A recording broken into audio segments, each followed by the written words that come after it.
Всем привет, мои дорогие дешевые. Кто еще не узнал, это я, Сомбра, которого вы заставили озвучивать гайд на Форварда.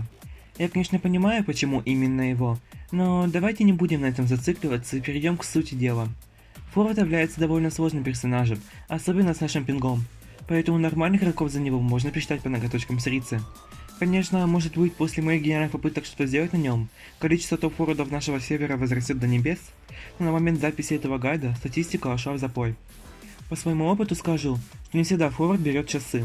Однако брать ветку с бустами не надо вплоть до тех пор, пока вы не научитесь снимать тиммейтов с шаров в 10 случаев из 9.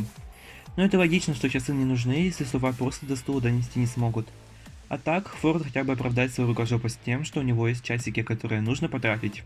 Кстати, если раньше форварды срывались в саппорте тиммейта после первого хита, то сейчас в трендах именно спасение со стула.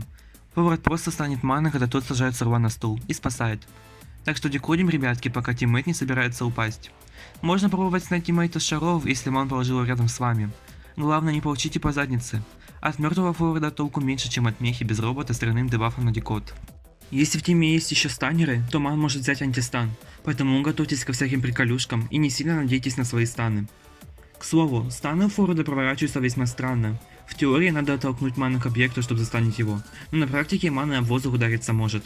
А еще, если вы в открытом поле полетите на мана Рона в момент анимации взятия сурва на шары, то сработает эффект дикаря, то есть ман не застанется, но сурв шаров упадет и сможет попытаться свалить далеко и надолго. Ладно, это все было про сами спасения. Какайте, да как обычно, бегаете, дышите, можно пользоваться мячиком, чтобы быстрее добежать до палеты. Правда, не забывайте, что после использования мяча форвард сам стоит в стане энное количество секунд, прямо пропорциональное расстоянию, которое он пробежал. Если у вас при этом еще говно пинг, то вас может просто откидывать назад, либо вы врежетесь в пустоту. Чисто, чтоб не забыли. Форвард все же спасатель, лучше берите часы, чем бусты. Тиммейтам не нужен герой, так что декодируйте, пока есть возможность. Бусты на скорость влияют на скорость бега мячом и не влияют на скорость траты мяча. Стан от мяча считается за расстояние, которое форвард пробежал, а не какой процент мяча потратил. На этом все, пока!